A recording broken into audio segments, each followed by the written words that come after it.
Hello everyone and welcome to my channel. My name is Alex and our special guest is Creature. I want to talk about my low buy year because I did start a low buy year at the beginning of 2025. I've posted a few videos on it, and I also want to talk about my not so happy feelings about project pan and project panning content. So this might be a very rambly, all over the place video, but stick with me because I don't know, I feel like I've been thinking things that I haven't seen online, and it kind of just makes me want to rant about these things and see if I'm not alone in thinking these things. If you followed me, if you're subscribed to me, you probably know that I am doing a low buy year, and I also did a series about my road to minimalism. Back in the day, I would consider myself a minimalist. I wasn't a minimalist, and I'm not a minimalist now. I also feel like social media kind of decides for you whether or not you're a minimalist, even though the process is like very personal and internal to yourself and like you as a being. But as part of my road to minimalism, I realized that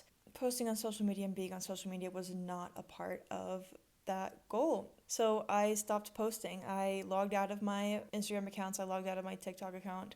The only account or social media that I'm still on is YouTube.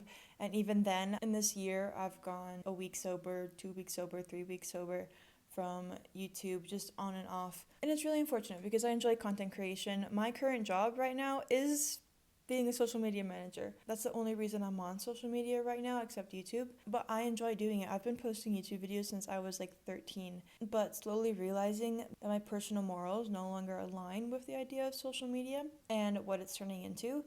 It's sad, but it's also something that I have to realize. And I also understand that if I'm going to post on social media, I want it to be productive. I want it to be like actually helpful to people. And so many people already make that content, and they are much more informed, much more educated on the topics that I want to talk about. So like why would I put my voice out there when there's so many more like stronger, better ones out there? I don't know if that's a bad comparison, but it's such a moral thing where it's like I hate the idea of being sucked into social media, so I don't want to post content that sucks people into social media. So that's why I haven't been posting. But I wanted to talk about my low buy year and kind of give like a final conclusion thoughts. I have my pros and cons in here, my realizations, and then I also want to talk about Project Pan content. So technically, I failed my low buy year. I don't know how much I actually did fail my low buy year, like how much I surpassed my original limitations for myself. But I mentioned this at the very beginning, like my first low buy year video, that I am constantly changing. I feel like that just comes with being younger and also still figuring out what you want to do, which I don't know what I want to do for the rest of my life. That's something I'm still figuring out. I don't know my style. I really don't know my personal preferences. I feel like ever since I deleted social media, that's the first time that I've actually made decisions for myself towards my style, my interests, and how I want to go about my time throughout the day, which is crazy how I'm just figuring that out now at 20. But a lot of the content that I would consume, specifically on YouTube, that would keep me motivated with all this stuff is project planning and just low buy year updates. And that was very good content to keep you motivated because you see the progress of other people. You're like, oh my god, if that person can do it, I can do it too. But I've realized that project pan content is kind of a double-edged sword. Because imagine this. You have a YouTuber that you found that makes like amazing project pan content. You're like, oh my god, I'm going to keep up with them. It's going to be awesome. And then they start talking about the products, right? Like, oh, I used up this. I absolutely loved it. Like, it helped me with this, and that problem. I highly recommend it. I'll definitely purchase it again. Oh, this one, I didn't really like that much. I don't think it was worth the money. I'm glad to see it gone. All that stuff. All of a sudden, I'm becoming aware of brands that I've never heard of before. All of a sudden, I'm becoming aware of products that I've, again, never been aware of, never have known before. And all of a sudden, I'm being told that helps me, that helps that person with the same problems that I'm having. It's basically like I avoided social media and I found motivation in this type of content, but I am right back where I started. And a lot of the reasons why I failed my low buy years because I found products through Project Pan content that I'm like, oh my god, this would help me with this specific problem. A few of those products include glycolic acid, niacinamide, like a cocoa kind moisturizer that I got. And then this isn't Project Pan related, but one of the reasons why I kind of fell into the direction of failing my low buy is because in May I decided to dye my hair brown. I was like, fuck it, you only live once, just dye your hair brown. As you can see, I'm naturally a dirty blonde, and my hair is bleached from the sun. So I'm like, whatever, let's go brown. Let's do it. It's going to be fun. It had such a red undertone that I wasn't aware of, and it faded orange. And on top of that, my dumbass, I even asked my friend who's a hairstylist, and they said that if you just want it to be brown and go away, don't use a developer. And I chose a dye with a developer. So what ended up happening is that with the hydrogen peroxide inside the developer, it bleached my hair. So I had like a straight line. So not only was my hair orange, but there was also a straight line growing. And I'm like, whoa, whoa, whoa, whoa, whoa. I did not want this to happen. Now I have like this problem that I didn't want to have. I don't want my hair to be orange. Like, I loved my blonde hair and I just wanted to dye it brown for fun, and now it's damaged. So all of a sudden I'm like, okay, how am I going to fix this? I bought a few like Sun Bum hair products. I bought the conditioner toner to try to remove the orange color. I bought the hair lightener so I could start maybe like bleaching the darker, because my hair is honestly really dark when it grows out. All of a sudden I started buying products for my hair to try to fix the situation. It became easier to buy extra products for my hair. It was like, oh, I'm buying this, but like maybe this will help me too. And then that kind of turned into, oh, well, I'm already buying all this stuff, I might as well buy like an extra skincare product. My hair is still kind of orange. I don't even know if you can tell, but I've been really good at just trying to like stay in the sun and have it bleach and everything. Look at the critter. It's a kitty. Guys, she's purring. Anyways, before my hair rant, Project Pan really did it in for me. It really made me, it didn't make me succeed, because I thought that I was doing this great thing into not being on social media, not consuming content where people are promoting products. So I went and watched people finish their products while in turn having them promote them to me. But I do have to talk about one of the pros of being on a low buy. I feel like I'm going to go back and forth with like pros and cons and everything, just everything that's on my mind. But even though I failed a few times, I've become so aware of how many products I have in my life and what I'm using and how I'm using them and what things I actually need and don't need. Obviously with a low buy, there were a lot of things that I wasn't allowed to buy, so I used up a lot of things. And I think by the end of July or quarter two, I had used up upwards of 50 products, like 55 products. And then like the whole hair thing happened and I like ended up buying a few more products. So I checked myself again and I wrote down all of my hygiene products. I wrote down everything that I had and I went through the process of using everything up again. And I started that process in late September. And so far I've finished almost 20 products, which is awesome. And I don't think I've bought anything besides the niacinamide. But what I did buy is just replacements for stuff that I have already. But yeah, low buy year made me very aware of what I actually had and made me prioritize using things up. On top of like just hygiene stuff, it made me realize how much I had in my real life when it came to my room. I made a video of me redecorating my room in 2024 and it was like very maximalist, very, very maximalist. And I was calling myself a minimalist back then, all right? But I got a boyfriend in February. And the first time he went into my room, he was like, wow, I feel so overstimulated in here. And I'm like, wait, you feel overstimulated in here? And it made me question things. I'm like, wait, like how much is this affecting me? And so I would go through the process of taking a few things down. I would take stuff down. I would hide them away, whether it was decor or something like that. And I would literally not notice their absence. I'd be like, what do you mean there was something right there? I can't even remember what was there. I was like, okay, all this stuff in my room seems completely unnecessary for me. So I went through this whole phase, I'm still going through it, of decluttering everything that I'm not using, just actually minimizing. I think there was a long time where I didn't allow myself to buy any room decor. I was rarely ever increasing, but this year I finally decreased. And my room feels a lot more bare because I was so used to having so many things everywhere. But it's so nice. It's honestly so nice. I love it so much. And along with my low buy year, I also tracked my wardrobe, which also made a video on that. I was going to do like a final year-long update of tracking my wardrobe, but again, didn't feel like doing it because I didn't want to post content anymore. But that's also made me become very aware of the clothes that I like to wear and clothes that I don't like to wear. And so it's made me aware of what I want to actually buy, what's actually worth it. And then I also get to track the price per wear, so I actually get my money's worth out of a lot of these things.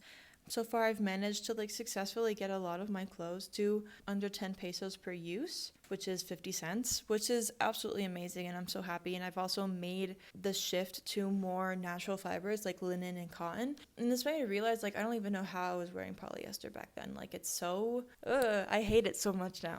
Back to one of the cons. I think I mentioned this in one of my update videos, but with doing my low buy and with watching content like that, I became very over obsessive with the idea of the low buy and not buying things, because I don't know, the second that there was a restriction for me, the second that I wanted to be like, you can't tell me what to do, like I'm gonna buy this if I want to, even though I was the one that set those rules. I became over obsessive with using my products, getting rid of things, using up my makeup. Editing Alex here. I'm here with Creature. Basically what I was trying to say is that the whole point of a low buy, the whole point of decluttering, using up your products, becoming a minimalist, is to live with more intention, is to live with more certainty and live more in the present and be authentic to yourself. And the over obsessiveness was causing me to become more obsessed with the products themselves and getting rid of the products themselves and reducing the amount of products in my life, when that's not the point. The point is to just live more intentionally. But the over obsessiveness aspect, specifically with the low buy, made me not do that. I'll talk about it later. I learned to be more intentional through other parts of my life, but at the beginning it was really, really materialistic, the way that I was going about that stuff. And what's funny is that I didn't actually become like super intentional until I started relaxing on some of my rules and just seeing how things like that work out. It was counterintuitive because I would be like so worried about buying things and I'd feel guilty, but the second that I got that dopamine rush, I'd be like, oh my god, this is awesome, like I'm so happy. And that's something that I've had to come to terms with myself. It is like, I like buying things. I've never been an overconsumer when it comes to buying stuff or like a shopaholic, but I enjoy getting new things. I enjoy buying new skincare. I enjoy getting new clothes, whether they're secondhand or new. I just like getting new clothes that are introduced into my life. I like the idea of browsing until I find something that I'm happy with or something that I'm like, you know what, I want to buy this. And then also another con is that my life had experienced such a switch throughout this year. A lot of my priorities changed. I also had a lot of purchases that I wasn't expecting that were a lot. So I technically didn't reach my saving goal or like my budget goal. And the last con that I wrote down is that, again, learning about new products and learning about new things and items, especially in the term when it comes to like eco-conscious stuff, like finding better, cleaner, like cruelty-free substitutes to the products that I was using, or better brands. I felt like I needed to replace stuff. So I was already actively thinking about the things that I was going to replace when that product that I already had, obviously the most conscious thing is to actually use up the product, but that product was going to last me months. But I was already thinking about the substitute and I was already looking at it and I was already like getting ready to buy it and excited to bring it into my life, when it's like, no, you literally are going to have it for 6 more months. So those were all the cons that I thought about. Low buy years aren't inherently bad, because even though I technically failed, it completely changed the way that I see things. And I already said that. It's changed so much. It actually made me consider minimalism a lot more and what that actually meant to me, and why I'm doing this challenge and why I feel the need to worry about this stuff and like be aware of it, especially when it comes to overconsumption and environmental sustainability. And through this, I think I've also I think I've decided possibly that I am going to go into environmental science and study that and see where that takes me. Another thing is that because this was the first time of me like actually being aware of it, which also, okay, low buy years, Project Pan, all that stuff, it is